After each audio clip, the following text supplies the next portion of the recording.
there's been times when, after I left the military, that I found myself wishing that I was in Afghanistan. Yeah, like, how absolutely. stupid does that sound? But, and I think that is because we made some of the best memories there, even though we also have some of the worst. I still was not feeling like myself. I didn't know what was wrong with myself. I was not me anymore. I didn't know what it was. I knew PTSD existed, but admitting that you have PTSD was not something we did as men. We were like, we're type A personality. We're men. We're hard. My nervous system was shot. That's the mental health stigma. Like, it kills more veterans and people in the United States and probably across the world than probably any other disease. Like, would you tell a person that has cancer to suck it up, drink water, quit being a bitch? No, you're not. And if we treated our minds the same way as we do disease or physical injuries, there'd be a lot less of what's going on in our formations, honestly.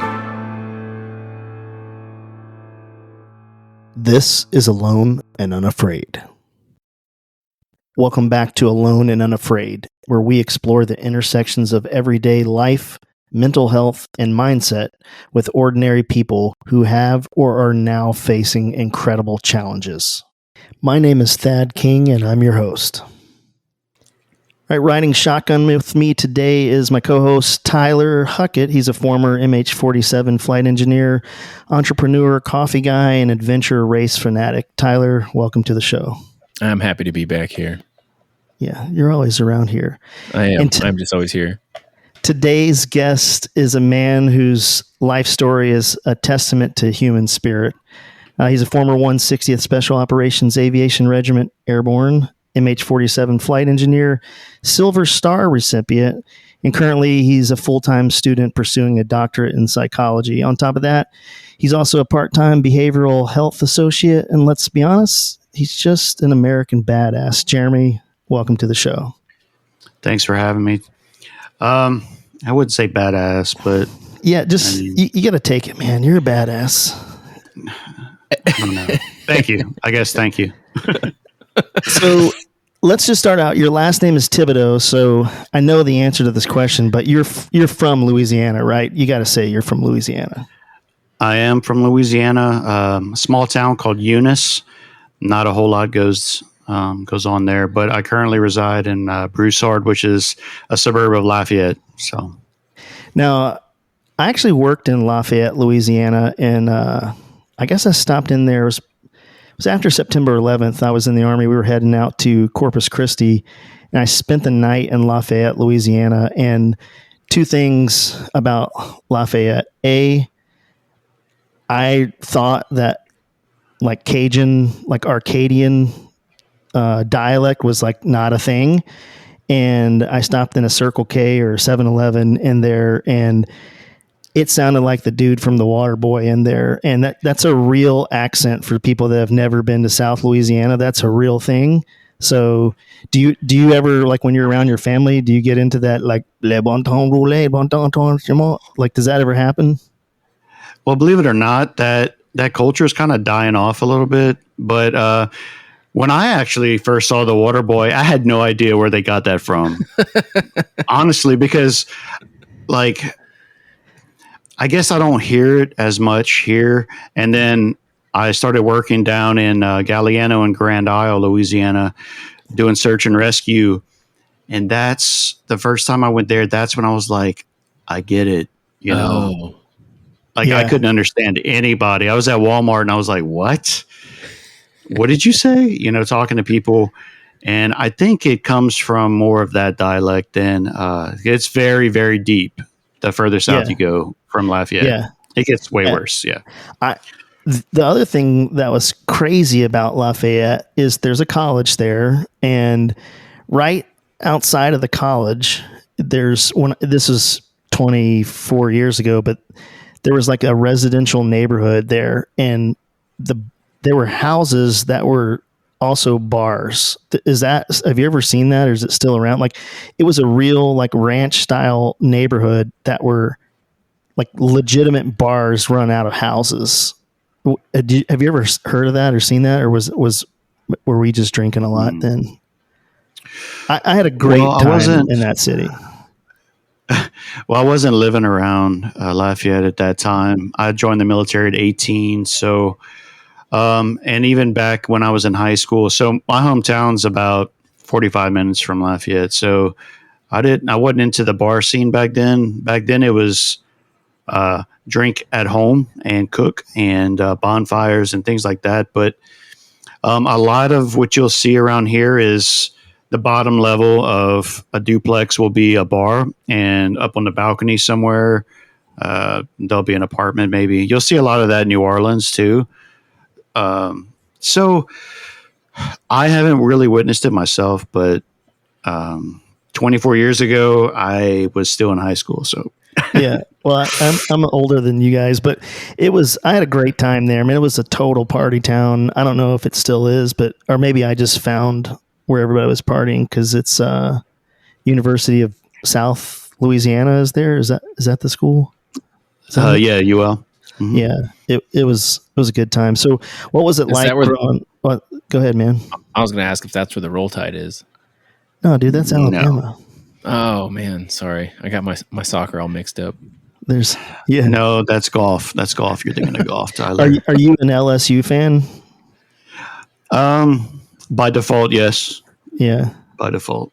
Yeah. That's kind of like being a Saints fan. It's just by default I have to say I'm a Saints fan, but do I support them every year? Honestly, can I cuss on here? Yeah, of course. Okay, I don't give a shit about the Saints. Honestly, don't. So a lot of my friends and family that hear this probably will be like, but yeah, the last time I cared about the Saints was 2010 when we won the Super Bowl, and after that I stopped caring again. So yeah. I don't know. I've never been a huge Saints fan, although they're NFC. So NFC is my preferred conference, even though I'm a Buffalo Bills fan. But when Drew Brees was there and they had their time, 15 minutes of fame, I didn't mind the Saints. Yeah. They're not like the Patriots. Well, you got to think. So my whole life, I spent my childhood watching my dad yell and scream and cuss at the TV because the Saints sucked, and they still suck. But I was scared to watch football with my dad, because I had no idea what was going on. But he was always mad. My grandpa was always mad. Everybody was always mad. And I'm like sitting there as a kid thinking, like, why do you guys watch this? Yeah, like, you're just going to be you pissed guys are all the always time. You're always mad at the Saints, but like you're also diehard fans. I mean, it's weird. I feel like those things, like especially American football, is because people get so upset about it is because their life might kind of suck. And I'm not saying that about your family, but at least in other families I've seen, like people misplace and they put a lot of trust in these pro athletes to kind of escape the mundane or whatever their life is. So when it doesn't go their way, it's just like, man, I'm getting shit on one with one other thing. It's, my team can't even win. And I think maybe that might be a reason potentially people get upset about pro sports, because people get, like, my wife gets really, like, seriously mad, like depressed when the Bills went to the playoffs the last 2 years and they lost.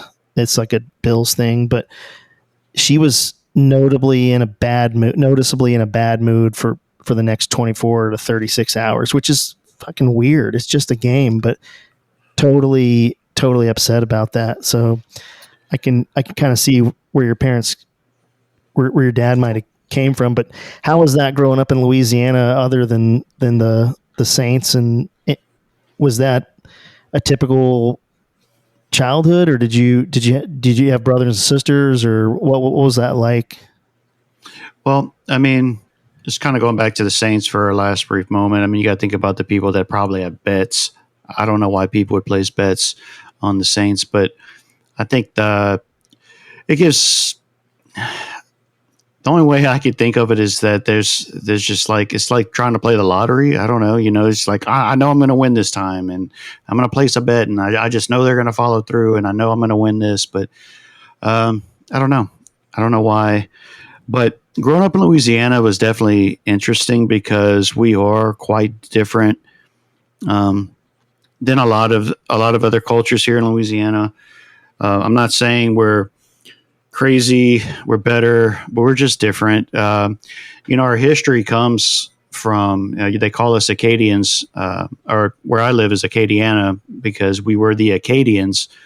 We migrated from Canada, Nova Scotia area, fleeing religious persecution, and over in Europe. So we kind of settled in this area, and we were poor, and we didn't have nothing. So there's a lot of American Indian intermixed with European, intermixed with Haitian, which is Creole. That's the French heritage, the Black French heritage. So, which is different than in New Orleans than it is here in Acadiana. It's kind of the same, but slightly different. We have Zydeco. They have a lot of jazz and blues, and their food's slightly different than ours. But we have Mardi Gras, of course. Everybody knows about Mardi Gras, and that's a Catholic religion type heritage where, right before Lent, they kind of party because they're going to give up drinking and eating different things. It goes a lot deeper. Cake. Yeah, king cake. I don't know where the history of the king cake comes from exactly. I just know it's delicious. That's all I know. But and there's so many different varieties nowadays, probably compared to when it was originated. But it was cool growing up. Boiled crawfish was a thing. It was just everyday gumbo, crawfish étouffée, shrimp étouffée. The specialty dinners that we have, it was just normal to me. So when I started traveling in the military, talking about it with other people, they were just like, what is that? And then you have your restaurants all over the world that want to try and make Cajun food and claim to be Cajun restaurants. I can tell you that's not what our food tastes like, because that's crap. And I've had it all. There's nothing like good, authentic Cajun food. In fact, my little brother, he has a food truck in Gainesville where he took my mom's recipes, and Gainesville, Florida, and he goes to events and things like that with his food truck, and he makes meals out of my mom's recipes, and he's doing very well, makes good money doing it, and I love that he's doing it. So I'm gonna hunt him down next time in Gainesville. You gotta give us the information on that truck. For the people that are not well versed in where Gainesville, Florida is, that's the home of the University of Florida.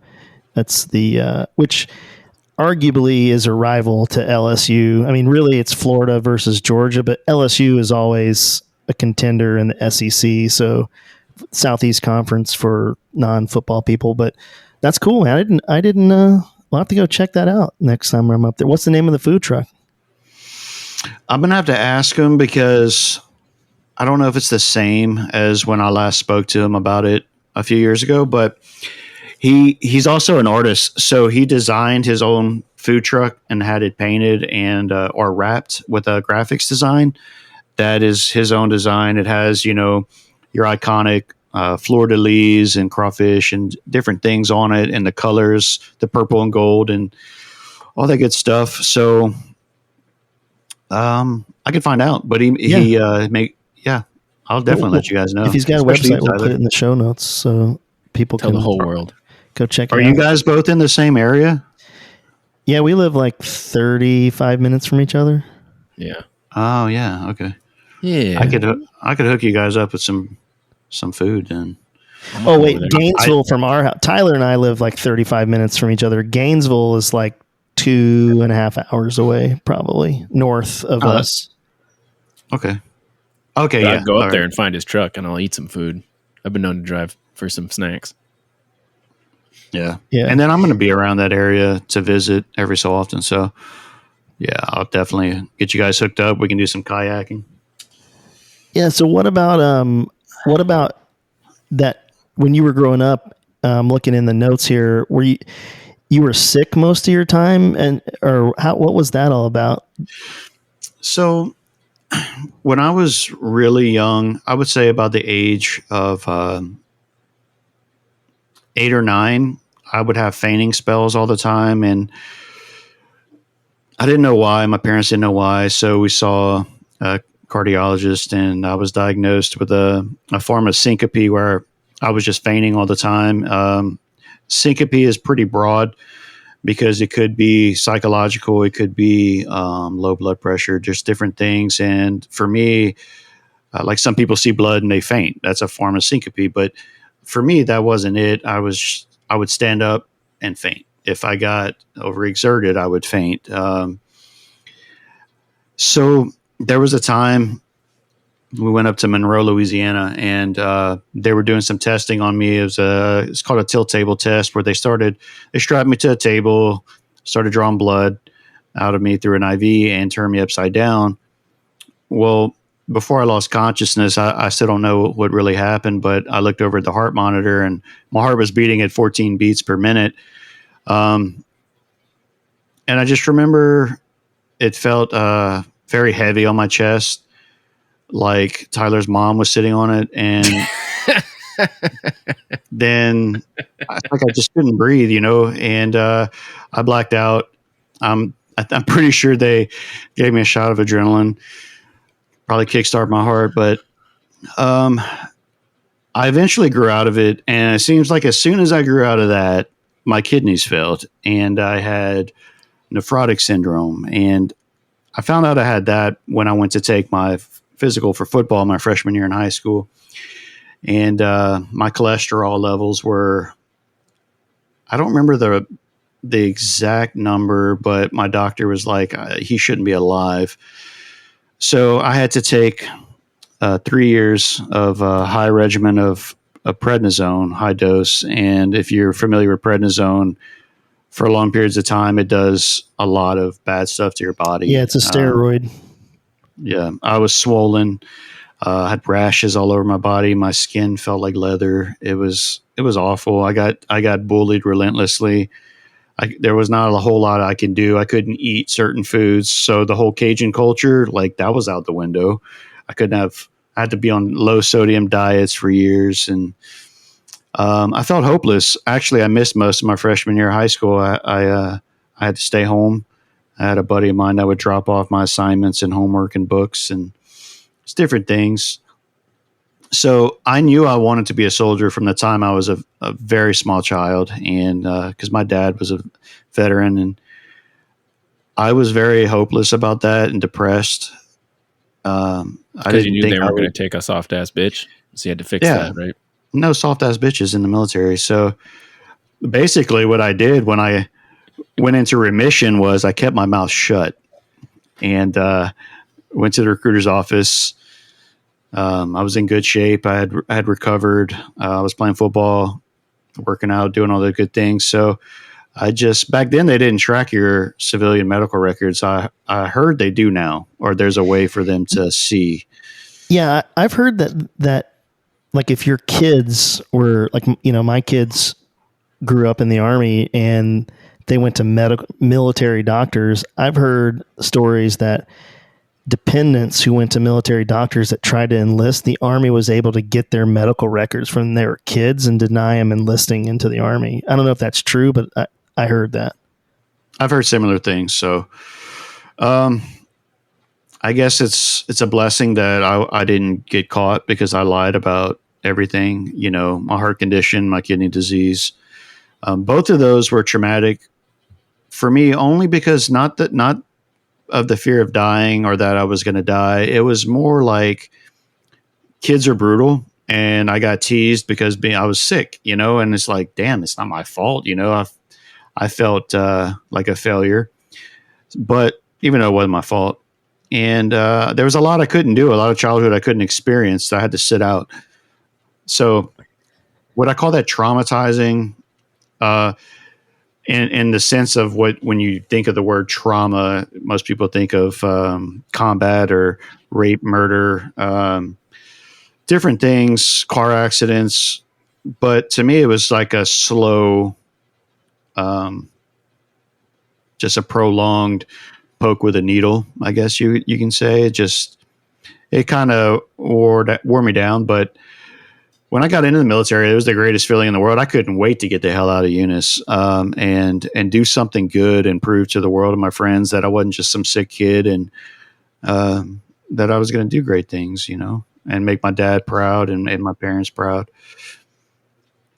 It's interesting you say that about make your dad proud, because I think a lot of guys, my dad was in the Navy, and that was the initial reason, I think, for me that I watched Top Gun as a kid.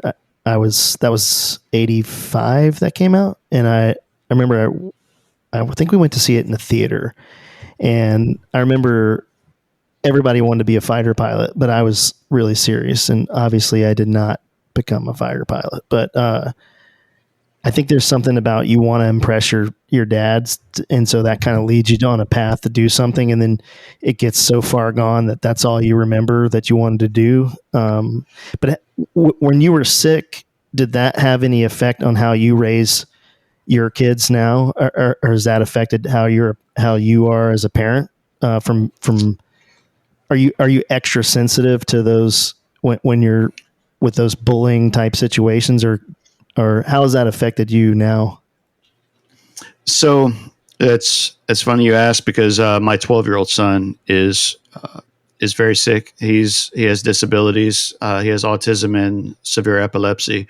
And 2016, my ex-wife and I almost lost him. He was paralyzed on the left side of his body. He had a feeding tube, and I found it ironic that happened to me, and I didn't know why or what was in God's plan about that, but I was in a bad place myself.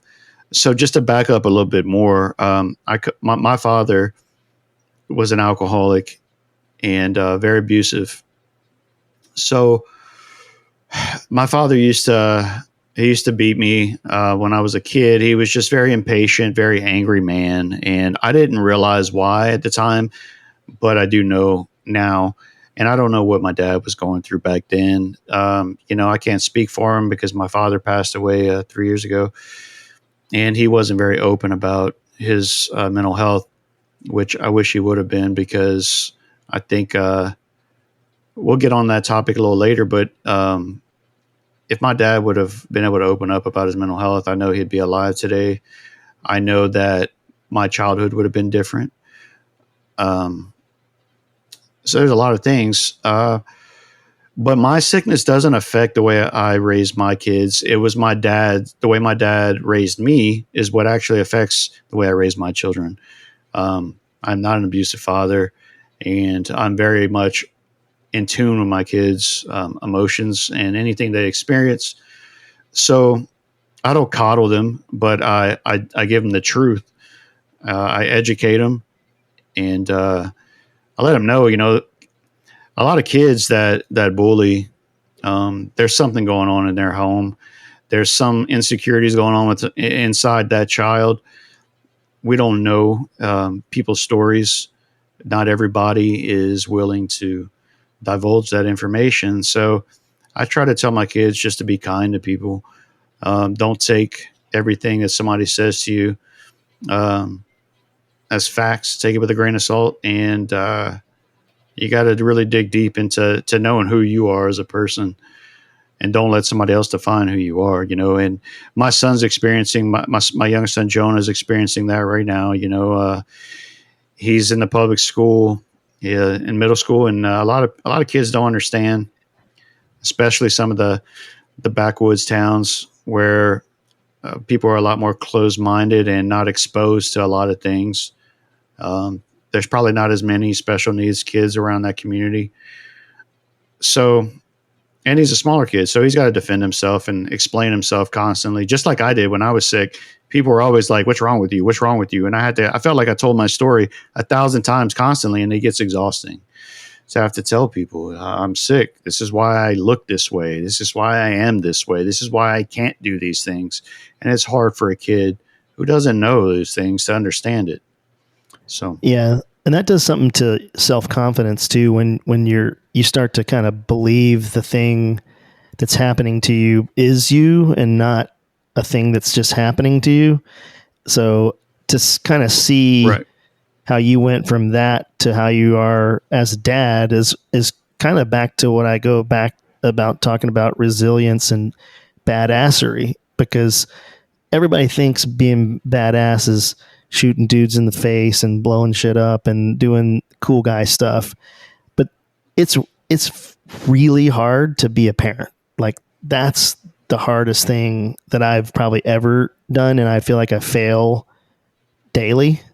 But it's great to hear you saying some of these things about what your son's dealing with and how you're dealing with it, because it just goes to show that it is overcomable, and it's going to be a long road for him, but he's going to get through it, and then, he'll be better for it. Absolutely. What do you think about, it's interesting that you're kind of in the situation where your son's special needs and he's getting that and you're giving him advice, but what was it that made you decide to go for it and join the Army? Was it a combination just wanting to get out of there, and you kind of said you'd always wanted to be a soldier? What made you go in the Army, and what made you decide to be ultimately a 15 uniform, which is a MA or CH-47? Is it mechanic, or it's mechanic, right? Yeah, it's mechanic crew chief. Repair. Does it something like, what's the official, like, I think it's repairer. Chinook repairer. What a weird, isn't that weird? Repairer? Like, why would you say that? Like, mechanic sounds better, right? It's actually, my contract said medium helicopter repairer. Oh, that's true. I don't feel like a Chinook is a medium helicopter. I feel like it's a large. Because in the large.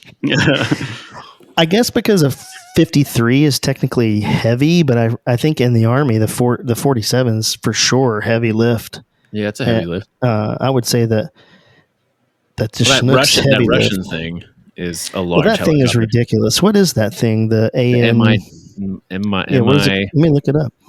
8700. That big ass one in Kandahar that never went anywhere. Oh, the VTOL. That was. Let's see. I could look it up. It was well, if you ever were at Kandahar, Mi-26, that's what it was. Yeah. If you're ever in Kandahar, there was an Mi-26 that would just crank up and taxi around. I never saw it. Tyler, you told me you saw it fly once, right? Yeah. They were parked right next to us. Yeah, I just never saw them take off. They would just taxi around. I remember the Taliban shot one down because they were just doing food. I think, as far as I know, it was all humanitarian stuff. Well, they were big white helicopter out there. Yeah, and so they shot it down, of course, because humanitarians are dumb and stupid Russians. Why would anybody want food and water? It's really stupid. Food and water is for the weak. Yeah, food's a crutch, man. Soft ass bitches. Yeah, I thought Russians would know that, and that's why their helicopters are getting shot down. Oh my god, those videos make me sick to my stomach. So what made you join to be a 47 repairer? Well, okay, so like most kids, and like you, Top Gun was the inspiration for me. And I walked into the Air Force recruiting office and I said, "Hey, I want to be a fighter pilot." And I said, "How long does that take?" And he was like, "Well, to be with college and flight school, you're looking at about 8 years." And I looked at him and I said, "No, I don't plan on being in the military that long." So I walked out and I went over to the Marine Corps recruiting office and I was just like, "Hey, what can you guys do for me?" And I knew the Marine Corps didn't have a vast or wasn't known for their aviation, I guess you can say. So I was like, well, I guess I just want to be infantry. And so I was going to join the Marine Corps for the longest time. But, no offense to Marines, but after hanging out with those recruiters for about a year, I figured I was smarter than them, I guess you can say. And they couldn't offer me a definitive position like what I wanted to do. And they offered me a field. And I was just like, no, I want to be exactly this. And they're like, well, we don't know. So I went over to the Army and I was like, hey, I want to be a Ranger. And that's what I had my hopes set on. And I went home and I told my dad, I talked to an Army recruiter. I was like, Dad, I want to be infantry. I want to be an Army Ranger. My dad lost his shit on me, and he got mad. My dad's ex-Army. My dad was a military police officer, and he was successful from what I understand. He was, on the SWAT team. He was a sniper and all this good stuff. And he did not want me to go infantry for whatever reason. He said, when you get out of the military, what are you going to do? And I was just like, I'm going to do exactly what you're doing, law enforcement. And he didn't want me to follow in his footsteps. I didn't know why back then, but he's like, you need to pick a field where you're going to be able to get a good job, a good trade. And I was like, okay, crap. So right around that time, I had that movie Black Hawk Down had just come out my senior year, 2004. Yeah. And I watched that movie over and over, and I was like, okay, I can't be a Ranger. My dad doesn't want me to be. I'm going to respect my father's wishes. But I was like, who are these 160th guys and all these helicopters? And I was like, okay. So I went back to my recruiter and I talked to him about the unit, and he was like, yeah, I know about the 160th. He's like, is that what you want to do? I was like, actually, I want to be a pilot in the 160th. And he was like, all right, well, there's a program called High School to Flight School. We're going to get you into that. I was like, all right, sweet. So went over to do my flight physical, and I didn't pass my flight physical. There was something wrong with my eyes, the way my eyes refracted light or some crap. So I failed my flight physical, and he's like, look, just go in as a crew chief, mechanic and crew chief, see if you enjoy flying at all. Get your eyes fixed when you turn 21. And so that's what I did. The old Shanghai switcheroo. Yeah. So I went in as a mechanic, went to Korea, put in my application for the 160th while I was there, and then I was that, Where were you in Korea? Were you Black Cats or Innkeepers, or were you in the what is that? The maintenance? What was that called? The AVIM. AVIM, yeah. Or yeah. AVIM. No. AVIM? 602nd, yeah. 602nd, ASB, right? Is that it? Yeah. Yeah. Yep. Where, at Camp Humphreys? At first it was Camp Stanley, and then they moved us down to the Hump when they shut Stanley down. Yeah. How was Korea? Yeah. I don't really remember a whole lot of Korea, mainly because I was drunk the whole time. That's honestly. Wild. I love Korea. I had a great time there. Yeah, the food was great, and I met a lot of great people. That some friendships that I still have today. Would I go back there? Probably not. But I'm kind of bummed I missed out on Korea. Everybody else, kind of went through there, and I went to Regiment straight from AIT. But for a while, I'm blessed to be here. This is great. I don't ever want to go do anything stupid. But I wish I'd have done like a year in Korea just to do it. Well, I was one of the few people in my platoon that left the same rank that I got there, at least, Yeah. So. Yeah, Korea, especially Camp Stanley up there in what is that? Wejeonbu? Is that Stanley? Yeah, it was near Wejeonbu. Wejeonbu, a little bit north. Yeah, that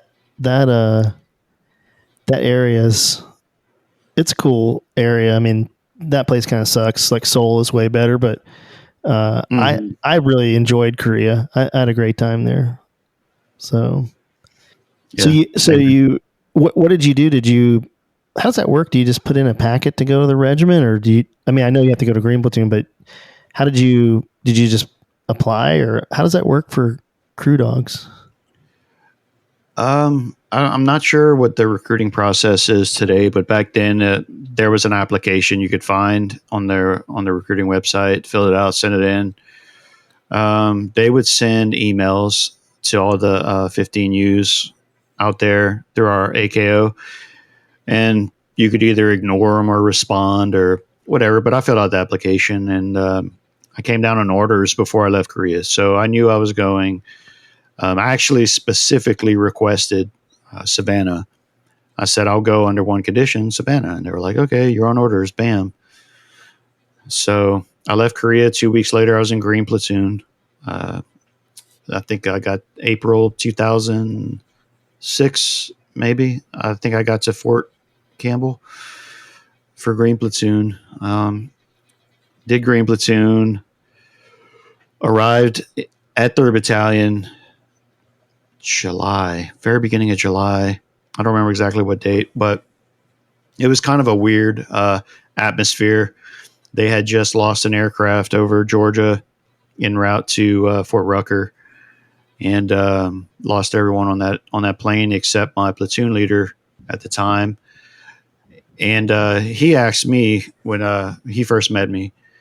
He said, "Hey, you want to go to flight?" And I said, "Yes, sir." And he just kind of went, shrugged his shoulders and just looked at me and was like, "Good luck." He still had his cast on his arm from the crash. It was that fresh, Jimmy, right? What's that? That was Jimmy, right? Yeah, it was He Jimmy. was the PL? Yeah. Yeah. Yeah. I didn't know he Yeah. was in, back then, I guess it was C Company, right? The maintenance company was C Company until 2009. I guess it changed to D Company when No, I think it was D when I got there in 06. No, it was Charlie Company. Because then because Alpha 'cause Company A was the Company was Company. Blackhawks. And then when we stood up, when we split Bravo Company into Alpha Bravo is when they reflagged Charlie Company as Delta Company. And then the 60s took over as Charlie Company. Yeah. And I remember 2008, 9? Yeah, we were. I think it was 9, right? Well, there was Echo and Delta 160th that had come out of Savannah as well. Yeah, Delta was that's right. Delta was in Puerto Rico, and Echo 160th was Korea, and then they went to make 4th Battalion because I started out in 4th Battalion, and it might have been 08 because C4 stood up in 08. That's when we originally split out, was in 2008. Because I started flying at the end of 07, and then the following summer, I think, is when we kind of doubled down. We were still Bravo Company essentially, but maybe we reflagged in 2009. I can't remember. Yeah, I don't know. I think it was 2009. It was before I got to 3rd Battalion. Because you put your butt cheeks in the window. Oh, that was the Purple Heart ceremony. I don't remember when that was. Yeah. Wait, but I mean, when we got to talk about that. Can't just gloss over that. We'll circle back. Wait. Yeah, we'll circle back to that photo. I might actually be able to find it somewhere. But anyway, so yeah, whenever I got to Savannah, they were sending off the Super Ds, and we were getting the Gs one by one. It was slow, and then I remember we did the big push to Bagram in 2007 February. Where we landed multiple chalks. I don't remember how many. It was like 4 or 5 chalks to replace 2nd Battalion. And the night we got there, 2nd Battalion lost a bird. It was like the night we got there, or the night after. They lost an aircraft. It was a dual engine FADEC failure, from what I remember, and I think there was one survivor. I think it was right gun, from what I remember. But we did a big memorial out there. That was my introduction. That was my first deployment, actually. We spent several days without sleep, just seemed like, or on very little sleep, hour here and there, building these aircraft up so that 2nd Battalion could rip out. Yeah, that was February 07. So fast forward, you stayed in B Company the whole time, right?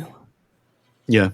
Yeah, because I got to 3rd Battalion in 12. I got there in June of 12, and I think were you guys, was that B Company's bird that had Lines and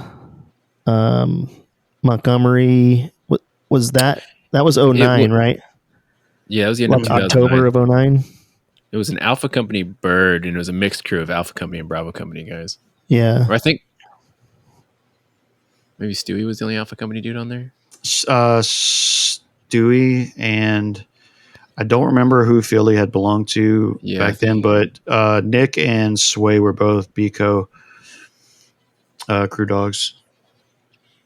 Yeah, for people that don't know what we're talking about, that was a particular bad year for 3rd Battalion because we had in Charlie Company, we had the the crash on the ship, which killed J.R. Strite, and then like a month later, I feel like maybe it was the other way around. Maybe the 47 went down in Afghanistan first, and then it was those guys. Strite first, and it was within. I think it was within Strite like first. a week.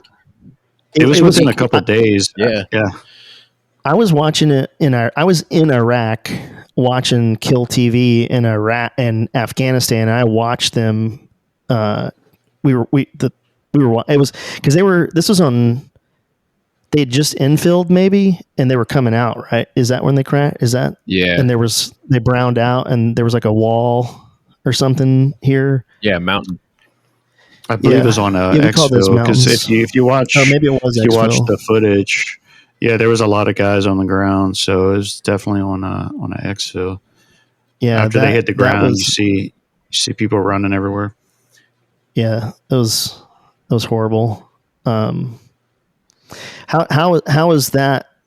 How is your experience in the Army, and did your time in the Army and combat have an effect on what drove you to get into getting your doctor of psychology, or did that have anything to do with it, or what was that time like? Because we kind of glossed over a Purple Heart ceremony, no big D, but did that have an effect? Let's tell the story. We can circle back to that real quick. Yeah. Well, even more backstory is Jeremy and I were in maintenance together, and Jeremy was known for nonstop shenanigans as a point. I think there's not a lot we can share. 52 card pickup with Joey comes to mind, but I don't think the details of that. Well, you remember Condom Hands? I do. I was going to bring up Condom Hands. We used to get smoked quite a bit and abused. Not really abused in a bad way. It was kind of a fun group misery, but I don't even know what you were doing, but Jeremy comes running into the hangar and he's got condoms all over his hands. And then Elwood got really pissed. Well, yeah, you guys were getting smoked, and I don't remember what I was doing, but so I believe I was a sergeant by this time, which was unacceptable. And I put my hands into 2 condoms, which I don't even remember where I got them. Just had them. And who knows? But they were inflated. I blew them up, so they were like inflated around my hands. And I don't remember the comment I made. Something like, "Hey, does this look right or look normal?" or something like that. I don't know. But it was, man, I can't remember the guy. Tall, skinny black guy, Schaefer Campbell. Yeah. He was the one smoking y'all. And he was trying to keep it together when he saw me and not laugh. But you guys all looked confused, because I remember it was you, Nick, maybe Hester, might have been Maynard. Yeah. Michael Maynard, and some of the newer guys. But, I had to, they started smoking me too. I had to do push-ups with condoms on my hands. But that was just a very small glimpse of the crap that I used to do in that unit to try to keep morale up. And it wasn't that, not even knowing about psychology back then, I knew that I was doing and acting in a way to escape some pain and things within myself, because I was always trying to make everyone laugh. I was always trying to bring up, everyone's spirits, even in the crappiest situations. And I got myself in trouble doing it a lot. And even in my own childhood doing it, I was always getting in trouble and suspended or detention in school, trying to make everyone smile or happy.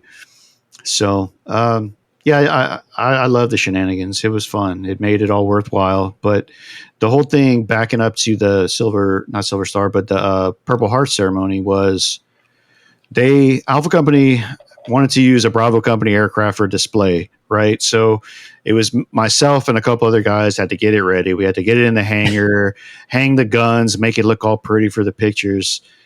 Well, they started taking the picture while some of us were still in the cabin, and we didn't want to run out of the aircraft while they're taking the picture. So we decided to stick I had my nose in the window like this, like a pig, like my nose pressed up. And then, a douchebag named Gene had his butt in the window next to me or behind me, and they took the picture. Now, ACO platoon sergeant blew this picture up and they hung it up in the hangar on the Alpha Company side for a very long time. I don't remember how many months it was. It was up there for a And while. people would walk by and they would point at the picture and laugh. And he was always like, "What the hell's so funny? Why are y'all laughing at the picture?" And nobody would say anything. So finally, you didn't somebody think to pointed look it up out. there and see it? I mean, Well, it was It's so ve- inconspicuous. You'd have to know what you're looking for to see it. But Oh, once you okay. see it, you're like, oh, that's an ass pressed against a window. okay. Like there was a glare on the window. Like, you Yeah. have to like kind of look for it, Right. You had Right. to know. And so once he saw it, he was pissed, and they got a new one printed out and hung up on the hanger.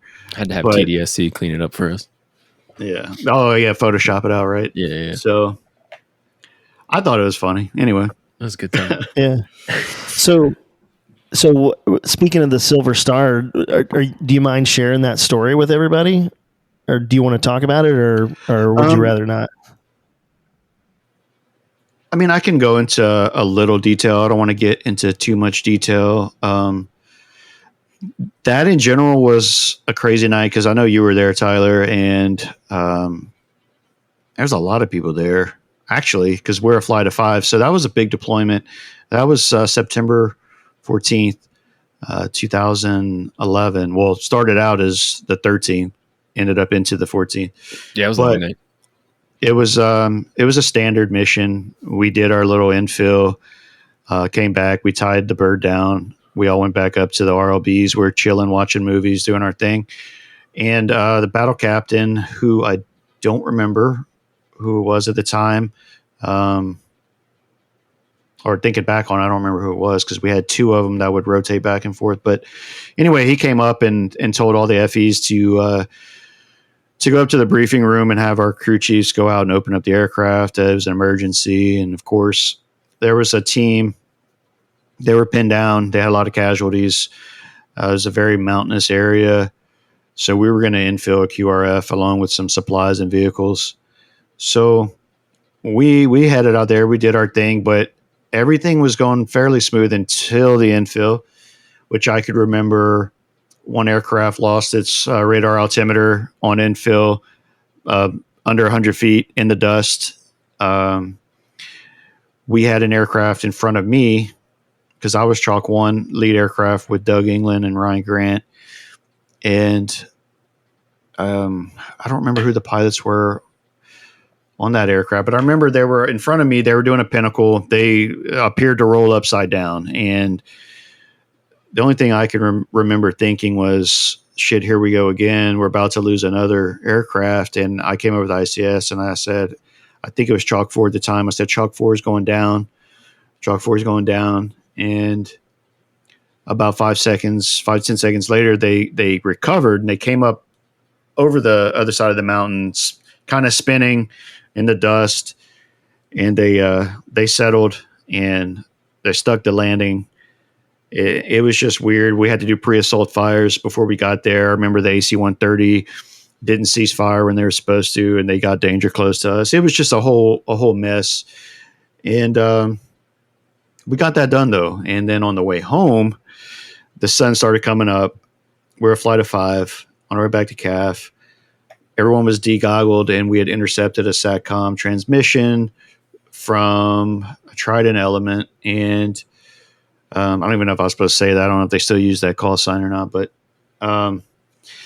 so they were requesting medevac, and it was in the Panjwai district. I don't remember exactly pinpoint area, but we were a 12-minute flight from that location. They couldn't get conventional forces to go in there and recover this individual who had stepped on an IED, who had turned out to actually be he was an EOD technician, a Navy EOD tech. And so they wouldn't go in there, and we did the calculations. We calculated our fuel and blah, blah, blah, all the cool stuff that pilots do. And we came over SATCOM and we said, we'll come get you. We got permission from our battalion commander to execute the mission, and we did it. and it was broad daylight. The rest of the aircraft broke off and went back to CAF. So upon arriving at the scene, we were trying to locate the casualty. We asked him to pop smoke. We saw the smoke, but it was very wooded, a lot of vineyards. There was no place to really land. So at that point, we started taking fire from 50 cal, small arms, RPG, just constant. So Chalk 2, their job, they were the medevac bird, was to try and get as close as they could to the casualty. And they ended up finding a spot just small enough to put a Chinook. I mean, that was a great landing.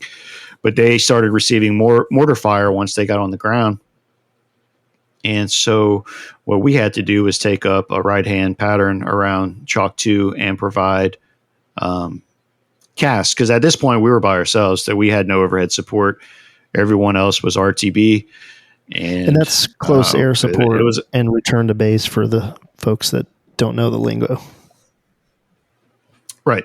Sorry. So it was just us out there, and I was on right gun. I was on the minigun. So I began opening fire on enemy positions and laying down suppressive fire around that area. I eliminated several mortar positions, and they ceased fire on our aircraft, and they were able to, our medic was able to get on the ground and assist. His name was Nick Arzamendi, great guy. I ended up going on to work with Nick in search and rescue later on after we separated from the military. So they got the casualty on board, and we all popped smoke.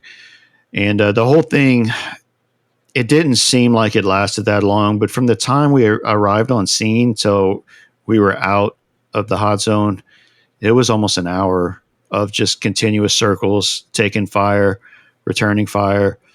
I can remember getting back to Kandahar. Our adrenaline was through the roof. Like, we had to take Ambien and tons of Ambien and other sleep aids to be able to sleep, And I remember my body just being so tired for so many days after that.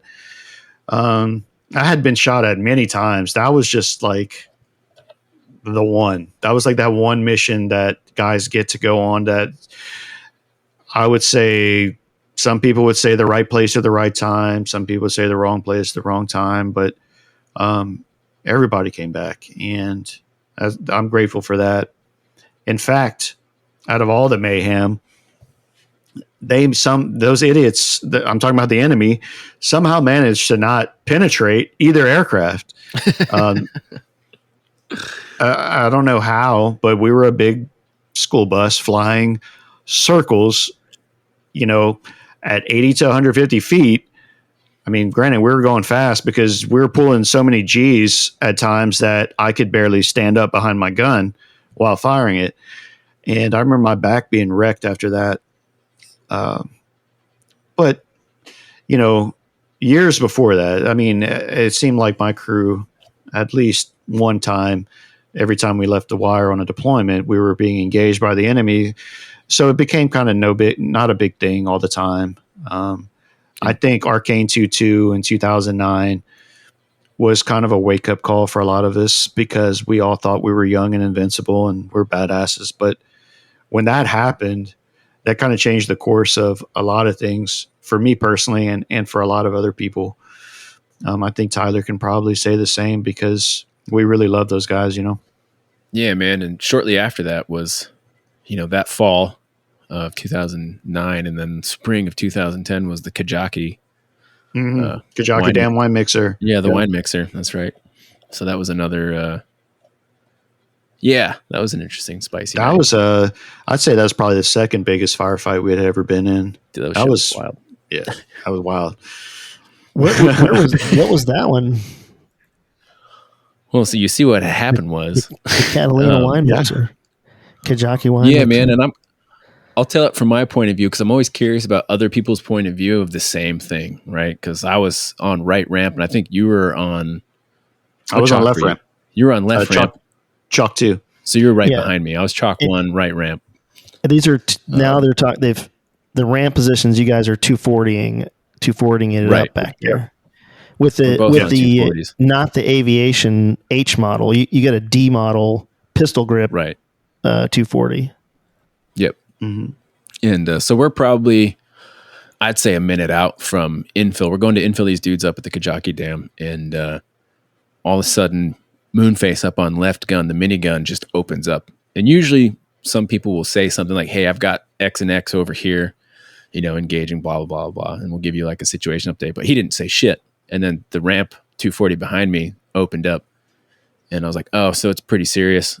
And then we start taking fire, I think, from the right side. Anyway, there's just a lot of shit coming from the left-hand side. And you can just see tracers passing by the helicopter. It's like, all right, cool. And I look back and I see the left side of the other two helicopters, so Chalk 2 and 3, shooting in to the same spot these guys are shooting. I was like, all right, cool. There's a lot of shit going on over there. And we land what turned out to be into an L-shaped ambush, right? So they hooked around the front of the helicopter from where we were landing, and then wrapped down the right-hand side. But they were also, I guess, in a grape hut off to the left-hand side of the LZ. And in front of us, they were hiding in like a little, I think it was like a creek bed or something. A lot of rocks, a lot of cover. And dudes popped up in front of the helicopter and started shooting at the helicopter, not far away, just outside the rotor disc. And then, guys on the left are still shooting quite a bit. And Pedro was up on right gun, and he's trying to get his minigun into the fight, but the guys were forward of the stops. So he starts saying, he's like, hey, you hit my stops, going to the M4. So he gets his M4 out and he starts shooting. And up front, it was Zeus and Blitchington. And Zeus was on the controls when we landed, and he said, hey, take the controls. Blitch takes the controls. Zeus had to put his gun outside, his M4 outside the window, and he started shooting this dude who was like, I guess, inside the rotor disc running at the helicopter. So he puts that dude down with his M4 out the window. And, I drop the ramp, I get all these people off, and I'm looking out into the city to the right-hand side, or a little town, not a city. I was like, fuck, dude, like, I'm going to get shot in the back of the head. And that's it. Like, lights out. And I can't even do anything about it because the fight's mostly behind me. And were you on the ramp? Were you out on the ramp? No, so you can actuate the ramp from the 240. So I just dropped the ramp and got back on my gun and let the dudes run off. And they ran out into a firefight, a big fucking firefight from what I could tell. And dudes run off. I, bring the ramps up half ready.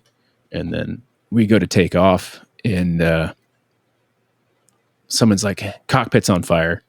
It's like, oh shit. So whatever, I guess they're like, hey, cockpit's on fire. They lose some of their flight controls, something. I'm like, all right, helicopter's not flying right. And then as soon as we picked up, they kind of did like a Wells maneuver where they pointed the right side at the ground. And so me and Pedro just fucking lit up that whole riverbed right there. Just minigun and 240. And we were probably 30, 40 feet off the ground. It was pretty wild. And that's when we took the round. It was right after we did that. We took a round, and it severed the 2 wire bundles that go to everything in the fucking helicopter. It was like 1 AK round.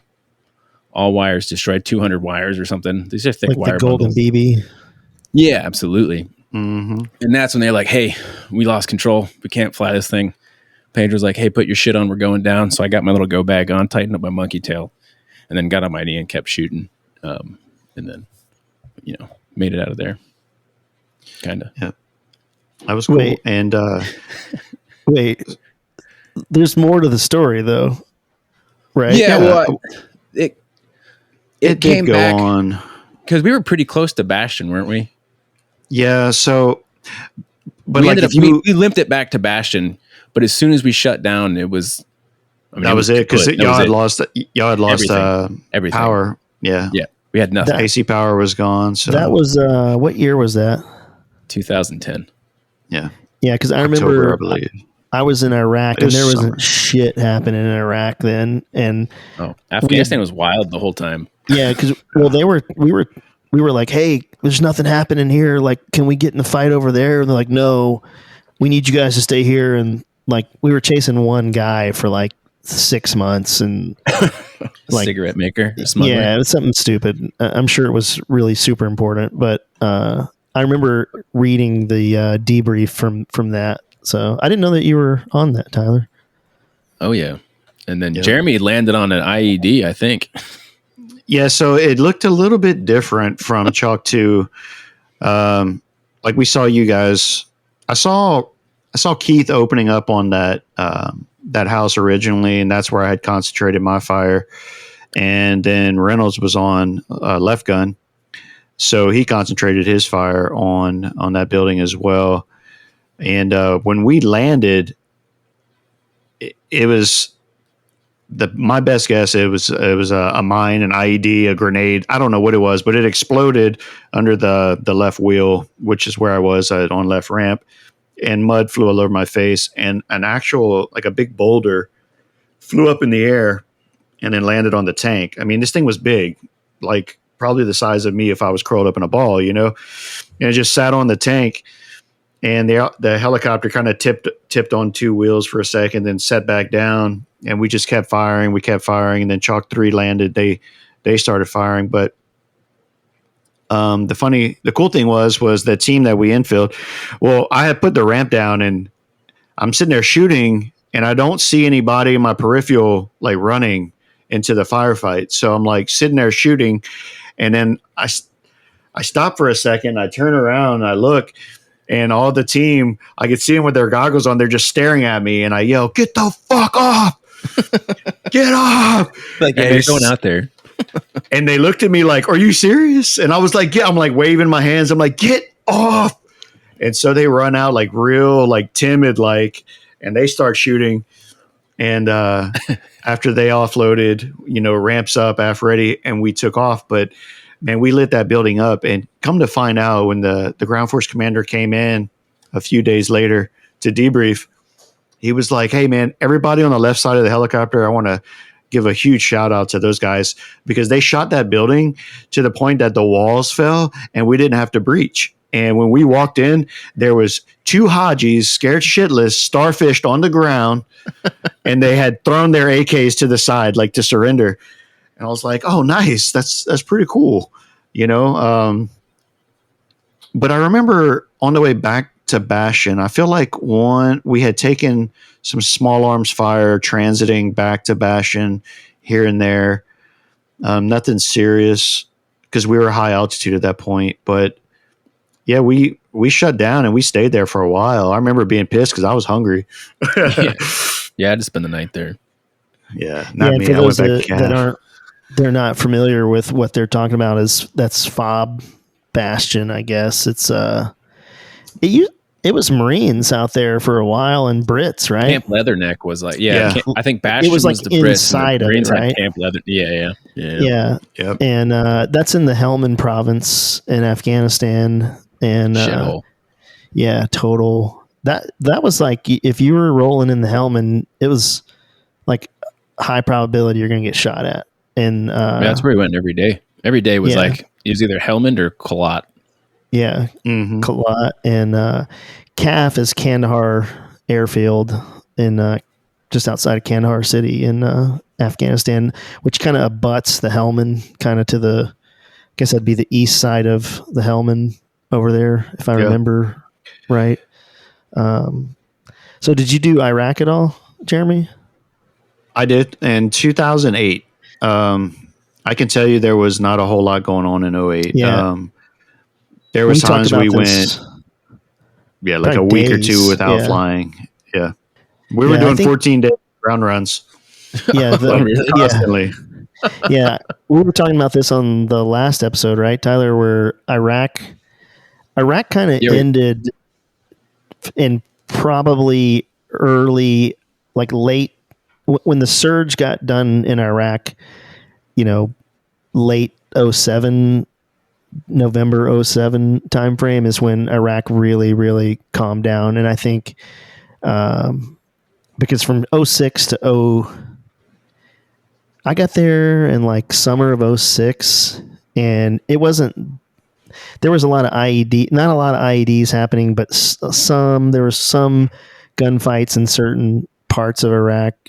And then around probably like September, October, every night in Iraq would be like Flight of the Intruder, just, like shit coming up all over the place. And it was like, that's when we were losing, 10, 12 people a day to IEDs and ambushes. And I think at that time, Afghanistan it's kind of weird how Iraq and Afghanistan would trade places of casualties. And then we just put everything we had during the surge in Iraq. And that really got at the kind of the crescendo of that was, I'm guessing like May of 07, June, summer of 07, maybe. And then by the end of 07, it had kind of just really calmed down because I got back to Iraq with the regiment in 2009, and there was not, I mean, we were still going after targets and still doing stuff, but, and then I went in 10. I remember we landed in like Solder City, like downtown, which 3 years prior to that, there's no way you could have flown down there and not died. And I remember we went in an urban target right downtown Solder City, and like nothing happened. People were like waving at us, and I was like, man, this is weird. And then it's always the missions they brief. Nothing's going to happen is when the whole fucking world opens up on you. And then when they tell you were you there when I don't think you were. We went to go place what I think was when they were retrograding Restrepo, right? They were like, hey, we're going to go in and we're going to fly these teams and we're going to put them on the mountaintops around them so they could get out of the Korengal, right? Because where they were was a shithole. And so during our brief, it was, we were told we were going to lose a helicopter on the brief. Like, hey, chances are there's 3 helicopters. One of them will get shot down tonight. There's ZPU-4s everywhere, blah, blah, blah, blah, blah. And you kind of look around and, after the brief, you walk out and you're like, oh, I feel like I remember that. Yeah, Joey was there. We were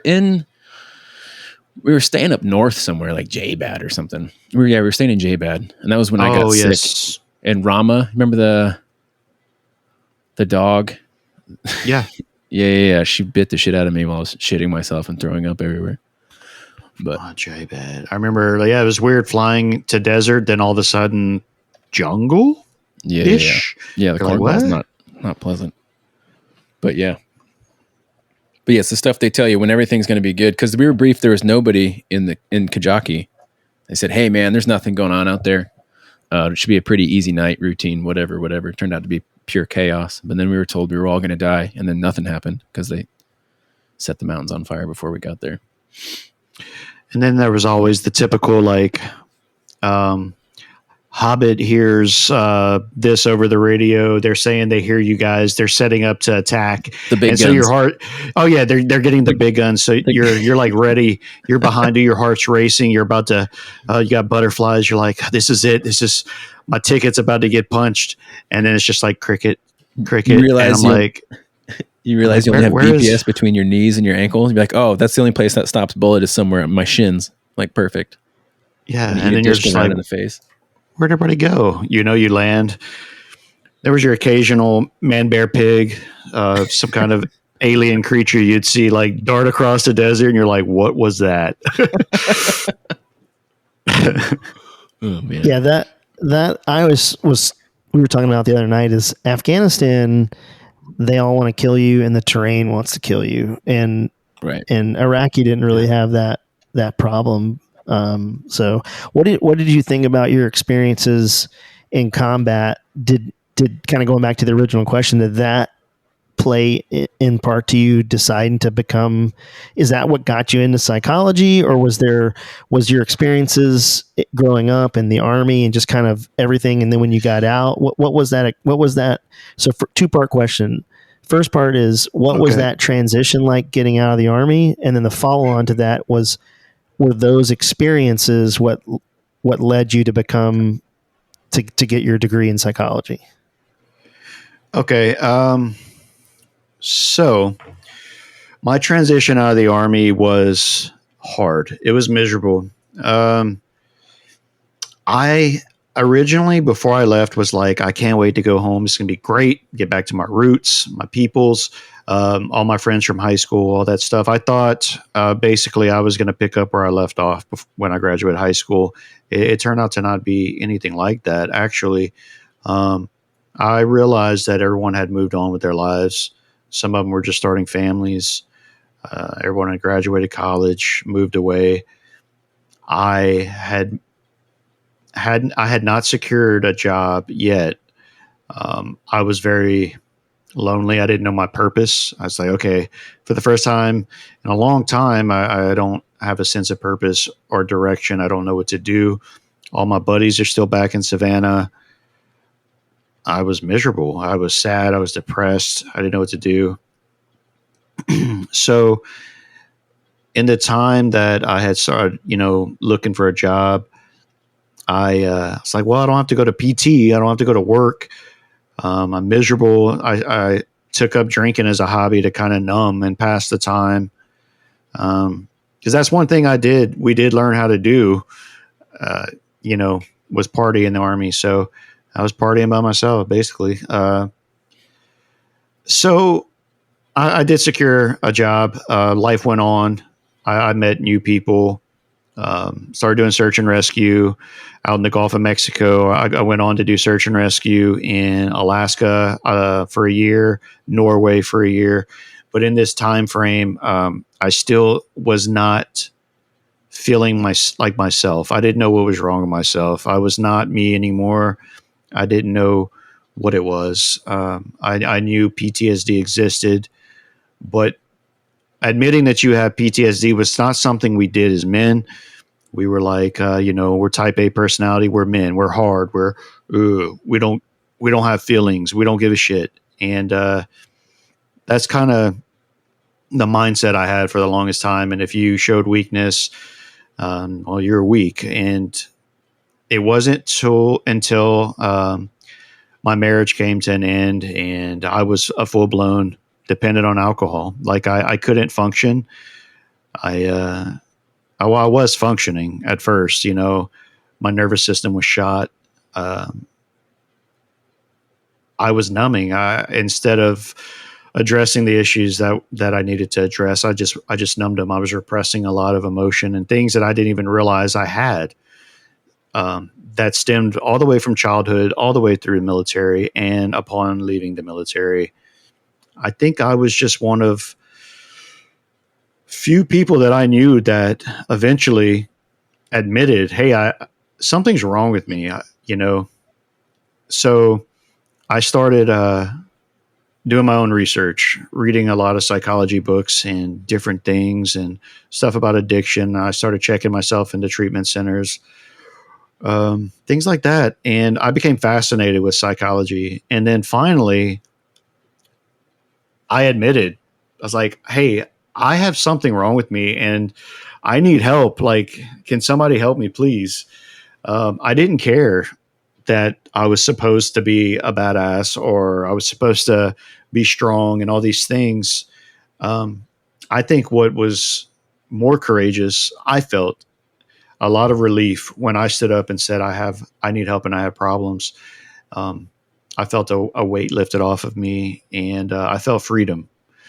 I felt a freedom that I hadn't felt in a long time. And that began my journey to recovery. And in my journey to recovery, I learned so much as far as addiction, the addiction process, the physiological aspects of addiction.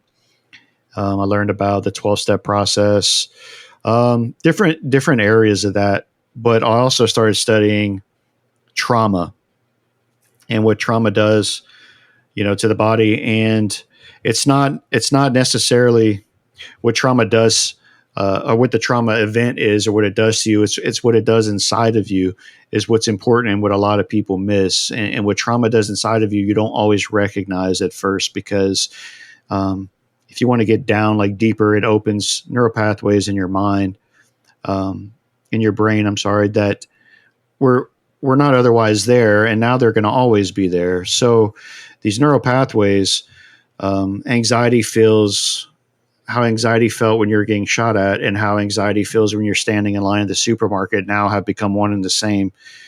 Or when you're sitting in a restaurant or just doing everyday things, walking around Best Buy, waiting for Haji to pop around the corner or whatever, your mind just goes to that place. And those are called neural pathways. And your body feels the same. It doesn't matter how little or big the trauma is or the anxiety. It's what it does inside of you. So I realized that I was feeling that way. So I started researching, like, why am I feeling this way? Is there something wrong with me? Am I schizophrenic, or, all these things? I became fascinated, started studying. And then I realized, well, I could do this for a living, because I'd become so knowledgeable in it and spent so many years studying it that I began peer counseling friends after I had become sober, and guys that were still stuck in not understanding the grief process, the trauma process, addiction process of becoming recovered from that. And I got healing in it.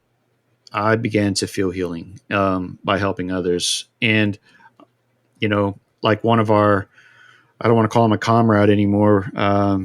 He was a fellow Night Stalker, or is a fellow Night Stalker, but I had started a nonprofit with an attempt to make an outreach, and bring guys together, and in memory of Arcane 2-2. And a lot of it is psychology driven, addiction driven, to recover from these things, to be open about it. And when you repress your feelings, you only get sicker.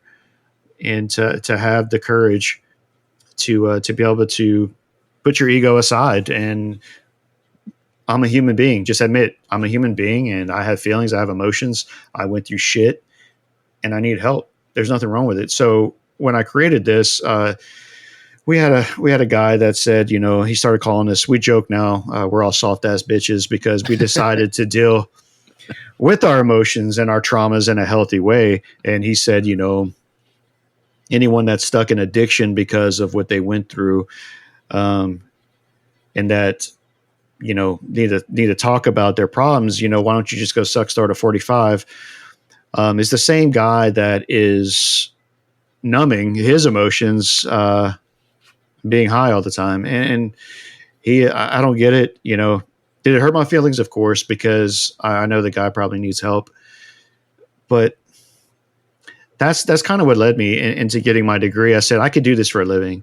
I love speaking. I love talking to guys, and helping. And psychology, the study of human behavior and emotion. It sounds simple, but there's so much to it that I didn't even understand until I started studying it. And the way to get out of all this is developing new ways of thinking. Cognitive processing therapy, for example, is rationalizing your thoughts. And when you do this repetitively, it's called neuroplasticity. When you do things over and over and repetitively, you open new neural pathways. So those neural pathways are developed much like habits, ways of thinking. It goes a lot deeper than that, but it's kind of all one and the same. And it's kind of what I'm doing now. And there's a spiritual side to it too. I got saved. I'm a very firm believer in Jesus Christ. He is my Lord and Savior, and walking as he did, and that has helped me get sober. That was the biggest thing, because people are like, well, how is Jesus going to help you through it? Was he going to carry you? Not literally, no. But if you open up that book, it's called a Bible, and you read it, you get to know Jesus. You get to know his personality, who he was, his teachings. And here's the cool part. If you follow it, life seems to magically get better.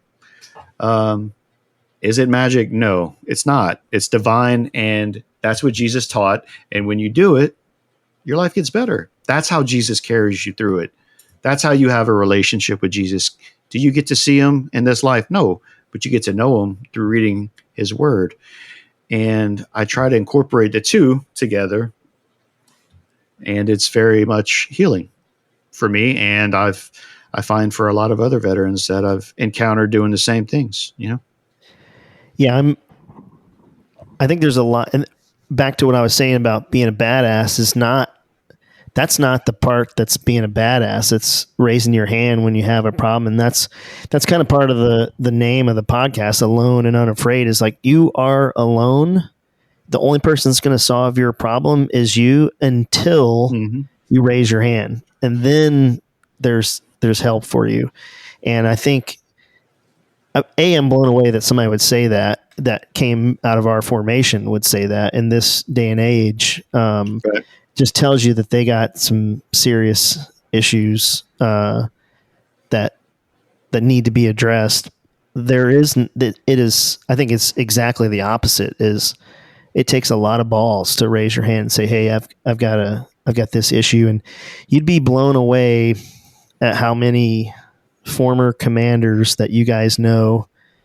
I won't mention their names. Commanders, dudes that text me from listening to this and say, I went through the same thing that Nick O'Kelly did, who's, I don't know if you've heard that one. That one's episode 6.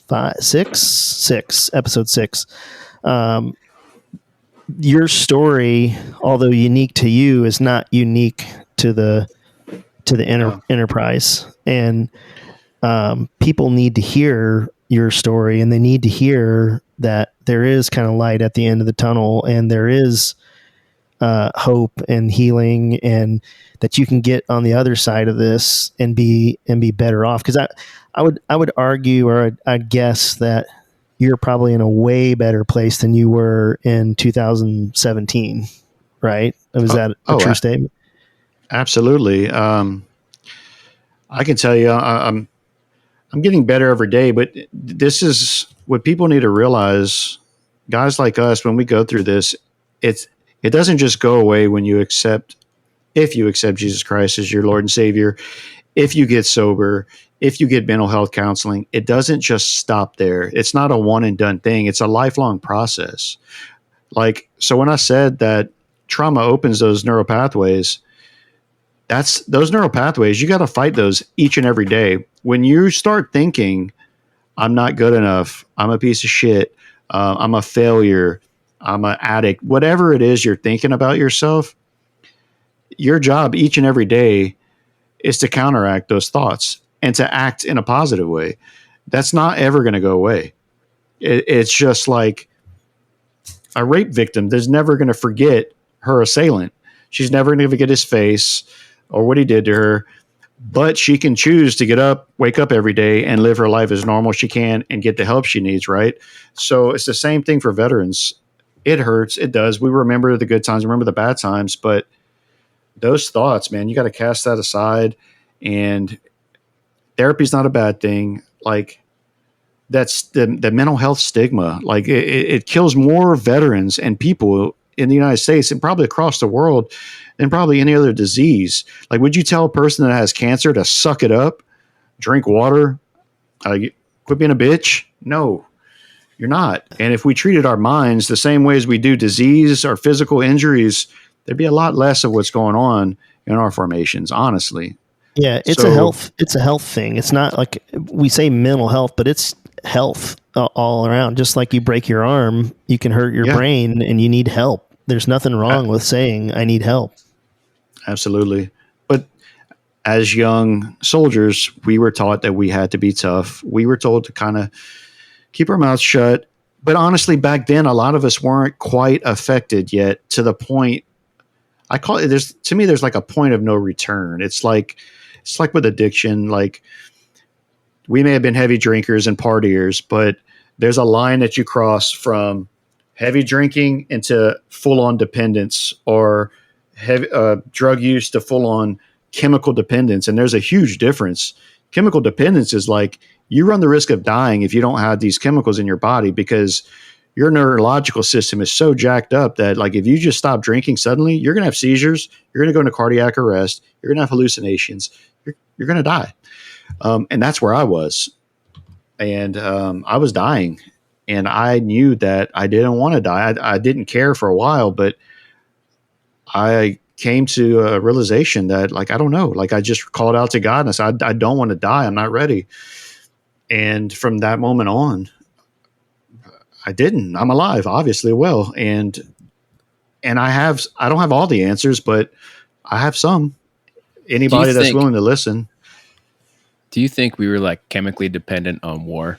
You know what I mean? Because I feel like I had shitty times in between while I was home. And then, you get out there, you get in your sleeping bag, you get on the C-17 and everything's as it should be. And you're heading off and, you go out there and you're good. You know what I mean? You actually deal with all the stressful shit pretty good, but as soon as you come home and the music stops, there's a problem. And then when you get out and the music stops Yes. forever, it's really like, you might not know you have a problem because you can still function and do the job. You might have bad days, you get stressed, you get sad, but you have the dudes there to rein you back in. But then when that curtain falls in the last act and that's it for you and you're back out into the world, like that's when you realize like, oh no, I am fucked up. Do you think can there be a chemical dependence on that? So to speak? Yeah, I see what you're saying. It's not a chemical dependence. Yeah, not a chemical, obviously, like a high, right? But yeah. It is, that goes back to the neuroplasticity. So your brain is now rewired to be comforted in high conflict situations, such as combat. And, you wouldn't have gotten there by yourself. So you had guys like me and everybody else. We fought. I mean, we got comfort in each other. And I think deep down inside, that love and that camaraderie is what we missed, because I don't think any one of us would go to war alone. No, fuck it that. just wouldn't be. It wouldn't be the same. But I know what you mean. There's been times when, after I left the military, that I found myself wishing that I was in Afghanistan. Yeah, like, how absolutely. stupid is that sound? But and I think that is because we made some of the best memories there, even though we also have some of the worst. There were more good ones, honestly. And Right. I think our brain can differentiate between the two, because we spent every waking moment together, besides maybe when we were, and hell, even when we were showering. I remember you kept trying to shower with me, and I was like, Tyler, get out of my shower stuff. You never told me to get out. You never. You know what? Whatever, dude. I've got the best picture for the thumbnail. Jeremy, don't worry about sending Thad anything. I got it covered. Nice. Okay. All right. Does it involve shower shoes and baby oil? Pink underwear. Okay. All right. Oh God.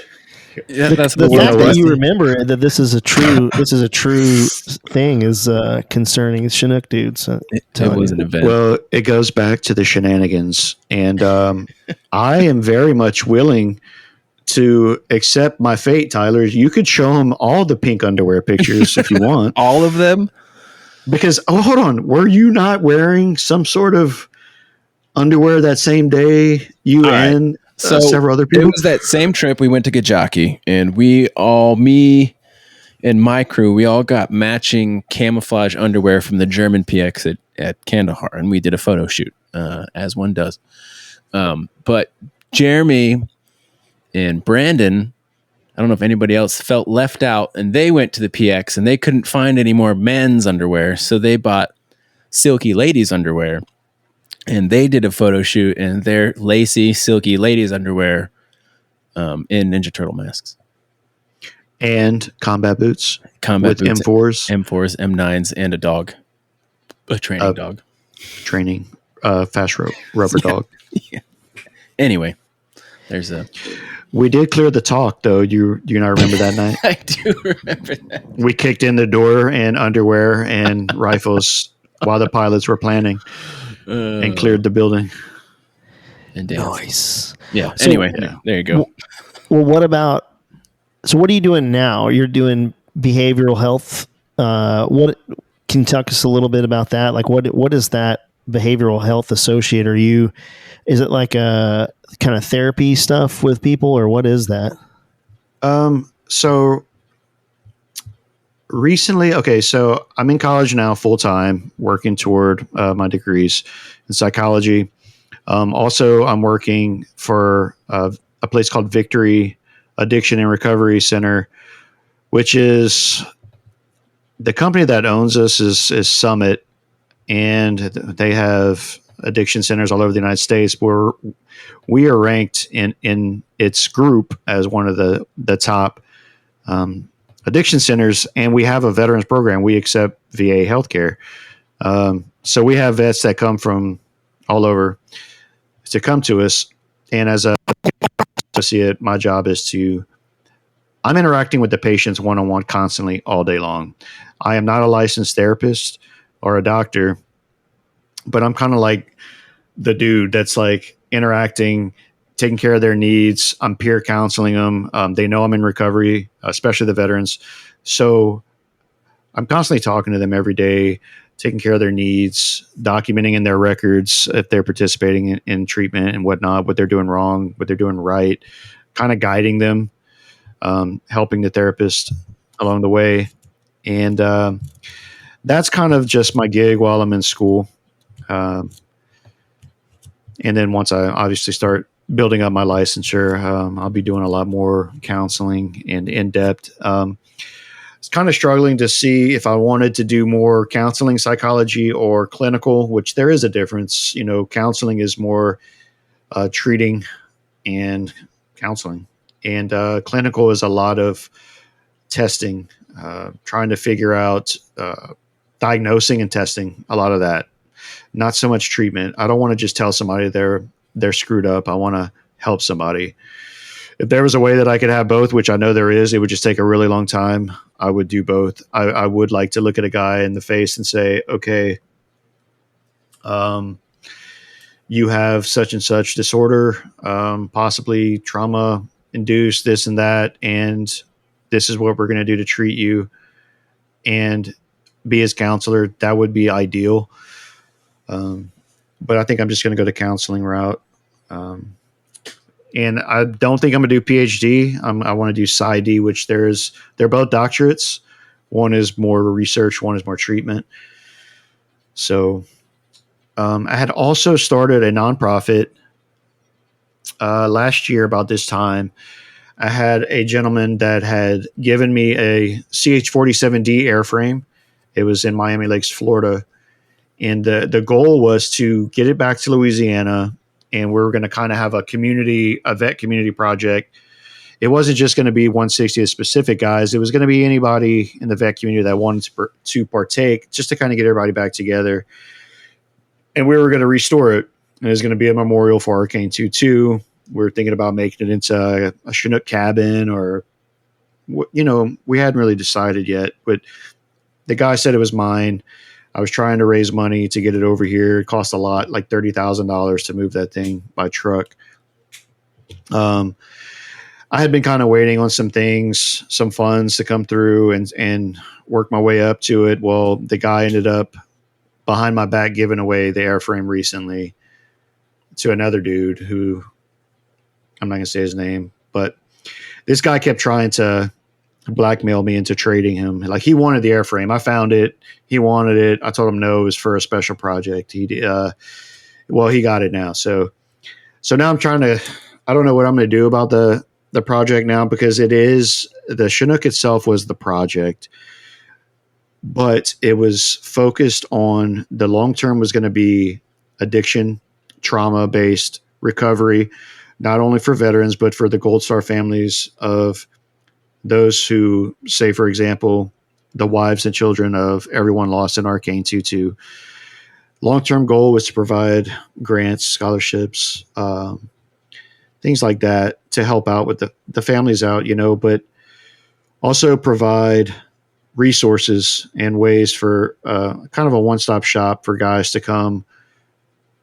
Instead of, like me, I was searching, reading here and there, pulling information from all these directions over the course of years, trying to study these things and learn how to recover, kind of put it all consolidated in one place. And then I would like to still in the future open up a recovery center for veterans. I would like to continue to make it nonprofit. So when guys originally like get sober, if that's their thing, or, addiction, to have a safe place to go for an extended period, free of cost. I do know that it takes a lot to run a nonprofit. So I don't know the ins and outs of it yet, but that's just kind of a long-term thing. And me eventually being licensed would help out a lot as well. Yeah, I think we've actually have a few Night Stalkers who've started some level of 501c3 nonprofits that are all kind of in the same space. It would be cool if we had like a way to not not bring anybody under the same roof, but at least be able to mutually support each other in these things, you know. And everybody's attacking it from a different angle too, which is kind of which I think is it's cool because the nonprofit space it's full of things that you can almost choose your own adventure and figure out like, hey, I want to do this because it all ends up mostly being some kind of retreat, right? So it's 8 days doing this, or it's 40 days doing this, whether it's Horses for Heroes or the Reveille Guitar Project, or even doing some with the Allied Forces Foundation or whatever Guardian Revival has going on. You know what I mean? They got a bunch of stuff, but there's a choose your own adventure if you want to do like physical things or get out in the wilderness. It'd be cool to see like some kind of aircraft based project. I think that'll be good for some, there's a ton of people that could benefit from that. Yeah. They used to do that at the Mighty Eighth Air Museum in Savannah. They would bring in like a B-17 or something and let dudes work on it as like a volunteer thing. But I think it would be cool. We just need to find you another 47, dude. Like there's got to be some 47 Hulks around here, right? I mean, yeah, I'm sure they're out there. The thing, I guess, what was hard for me was I had a lot of people that supported right up front, and that were just like, "Yeah, it's going to be awesome." And then, I remember you had a GoFundMe on there, I think. Yeah, right? and I did have a GoFundMe for a little bit, and then I had I cut it off and partnered with another Night Stalker while my 501c3 was in approval status by the IRS. So we had kind of partnered up because I wanted to make sure anybody that donated was going to get tax deductions and their money back or whatever. But it just slowed down like instantly. Like it was as fast as it blew up, it like slowed down. It's like it stopped. And then it was kind of me doing it by myself for a while. And I was just like, okay, so I built the website. I used a lot of the money to, because it costs to apply for these things, your 501c3, my EIN number, internet domains, and just different things like that. And then after that, I was just like, all right, I'm set up. I'm ready to go. And I was like, and then what do I do next? And so I was kind of waiting on things like my VA disability to come through. And I was like, I'm going to get that aircraft over here using that, which I'm still waiting on the decision for that. Just different things. So, but it's gone. So we will figure it out, or I will figure it out. I mean, that's what we're kind of all about is we're like Tyler was saying, we're kind of partnering with Reveille and we want to partner with Allied Forces Foundation, Guardian Revival, not really just to be the mouthpiece, to connect people, so if there are people in Louisiana or the kind of East Texas, West Mississippi area, that we can essentially funnel people to different nonprofits or where they go, or if they want to kind of be around people that are the same caliber or that are in that same mindset or space, that we could just, vector people to where they need to go. So I think it's a noble cause, and it's got to find you a Chinook. Yeah, it can't be that. We got a couple 46s we can tape together. Yeah.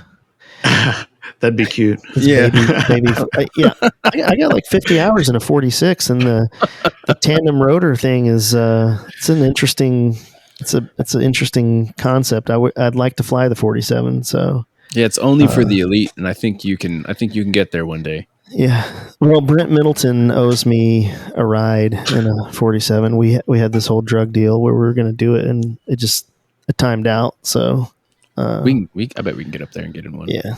We could just talk and so there were these guys in Florida not long after I had pretty much diarrheaed my idea all over the world, that ended up getting a beautiful Chinook. I don't know where the hell these guys got it from, but it was an off-road park owner found a Chinook, and they did it. They did what I wanted to do. They made the Airbnb, right? Yeah, after I had was like, this is what I'm doing with my nonprofit. I would love you guys' support, blah, blah, blah, blah. We're going to get all these vets together. We're going to make it happen. And then somebody sends me something on Facebook like, hey, look what these dudes just did. And I was like, oh, wow. And so I'm looking, they did a decent job, but I actually spoke to, I don't know if it's the owner or somebody else, they were under a time crunch, and there was a lot of things they said they could have done different, like flush the hydraulic system, maybe, things like that. Things that are like they make it smell weird or like burn to the ground, hurt you long term. But you're gonna get cancer like, if you stay there. Yeah. I was like, okay, cool, you guys did it, awesome. And then my Chinook went away. But the bird that I was given was, at least it's going to be turned into a movie prop, apparently. So it's not going to get crushed. That's a good thing. Well, I'm happy about that. Dude. We got to get you. Anybody knows a Chinook? Holler. We'll get. Yeah. You can. Drop it off at my doorstep. If somebody has a Chinook, how do they? Do you want them to contact us and then we can funnel them to you, or do you want them to contact you directly? No, they can contact you guys, and you guys just let me know. So whoever has a Chinook, it's info@aloneandafraid.org. Email us with your Chinook and tell us how you could give it to Jeremy. I spoke to a gentleman who was kind enough to donate his trucking service, and all I really need to do is pay for fuel and permits for escorts. So that cuts the cost to a lot less. So if we find one, and depending on where in the United States it is. Yeah, I'm sure there's probably somewhere in Huntsville, there's probably there's got to be a fuselage that is never going to fly again. That's probably the frame is jacked and they can't put it on a jig. So, whoever's in the Huntsville area, if there's a Chinook sitting in the back of your warehouse somewhere, holler. Yeah, that'd be cool. So maybe some pylons. Yeah. I'm looking at I'm actually looking cows, at the article from Task and Purpose that you're in, and it's missing that forward and aft pylon that you would have had to scrounge that, I'm assuming, or was it going to come with it? No, I was brainstorming. So I had some sheet metal guys that were like, I want in on this project. And I was like, okay, at the bare minimum, we can make an aft and forward pylon just bare. I mean, like a hole, like empty, nothing in it, just to make it look good, That was kind of what I was thinking, because I don't think anybody's going to send me an aft pylon or a forward pylon. Columbia, if you're listening. Yeah. I'm sure they got some broke-ass stuff. I don't want parts. I mean, to get the forward looking right, you would need transmissions. I mean, unless you just look, I'm not an engineer. It would take some time to build these things and come up with a way to make it look real without not, actually using transmissions and things and rotor heads. And you won't need a torque wrench, so that's good. Yeah. I don't even know if I want to go that far. Whatever's going on up top, we may not even need that. I mean, I don't know. You could instead of putting the forward and aft pylon up there, put a deck up there, like a party deck. That was definitely problem solved. Yeah. Hear me out. Through the clamshell doors opens up into the shower. So you got to climb up the side of the helicopter and then go through the clamshells to get into the aft pylon. And that's where the shower and bathroom is. I think that'd be pretty cool. Yeah. Yeah. Let's do that. Okay. I'm down for whatever, Tyler. All right, man. Right. We can take two Chinooks and stack them on top of each other. I don't care. Double-decker Chinook. Double-decker Chinook. With a fireman pole. Fireman pole going through the floor.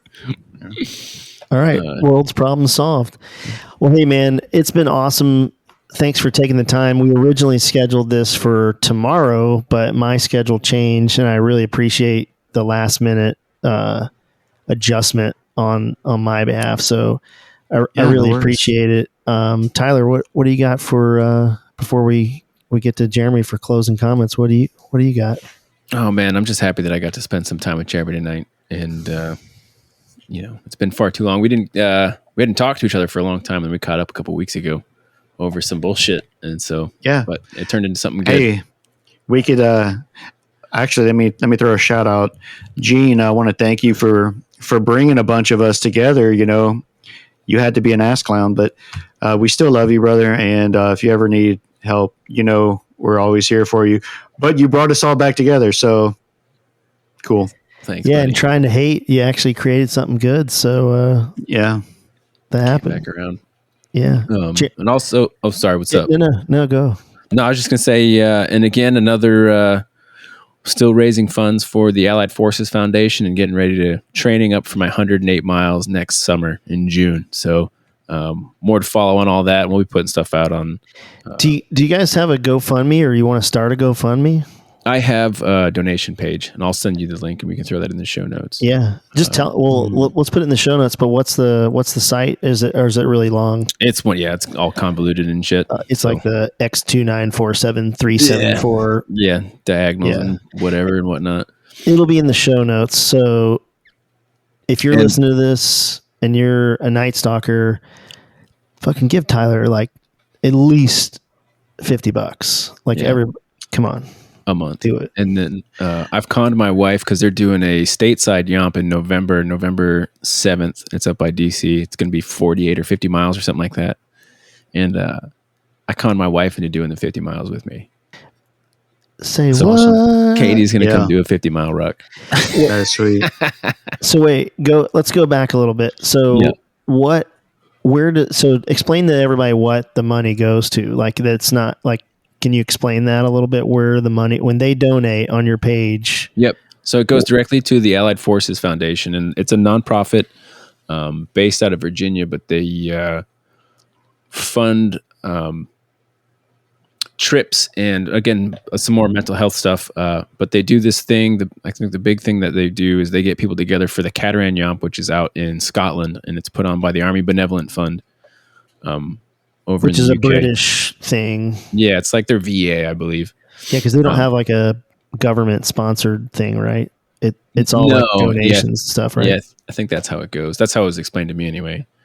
And so they get people out to go do this thing, and what he does is he brings people together. Stu is the co-founder or the founder, the president of the Allied Forces Foundation, that gets people together to go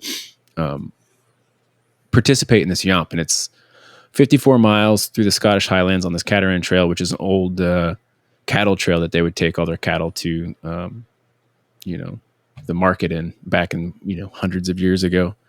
And it's 54 miles, and they got 3 stages. There's bronze, silver, and gold. Bronze is 22 miles. Silver is like 34 miles, and the full Ubangi is 54 miles, and that's gold.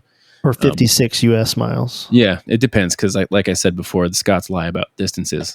I don't think it works the same over there. So either way, they bring people from all over the world to go participate in that. And you spend a week with them, traveling Scotland, going on tours, going to the Edinburgh Castle, going to local restaurants, meeting all sorts of people. I met the Sergeant Major of the Army. We walked a little bit with him while we were out there. I spent some time at the UK Embassy stateside, met the ambassador, and went into the ambassador's office and saw all this crazy stuff. And actually, in the ambassador's office, she had an MH-47 Golf model. Pretty neat. So I was impressed by that. Anyway, so the money I'm raising goes to the Allied Forces Foundation and allows them to bring people from all over the world to these events, right? So it costs about $5,000 to $7,000 per person they bring. So whether they're coming from Australia, Poland, the Ukraine, the United States, they need money. And so that's what I'm doing. I'm trying to raise money so they can get, my goal is $15,000. So that puts 3 people, in Scotland for a week, room and board. And, they get to be around these people. It's hard to explain. You get to take part, and they put on a Highland Games for you. So you put on a kilt and you go through a fucking tree. You know what I mean? You throw a stone, you throw a hammer, and you're doing all this stuff. And you're just kind of, it had the feeling of being back with the boys. Yeah. So you get like that camaraderie, and that's where I met Doug. Yeah. So, if you listen to episode 10, in that, Doug and Tyler talk about after the yomp, what it felt like. So this isn't just people bullshitting to have a good time. There is a purpose behind it. It's really rooted in kind of kinship and letting guys connect back to that, I don't know, lack of a better term, warrior spirit, and doing things that are, and there's a lot of mental health involved in walking. I know it sounds corny, but I think there is really something to that. So yeah, we met a dude who walked 54 miles with us. You know what I mean? And there's you can know a lot about somebody in 54 miles. I'll tell you that. And you know what kind of person they are.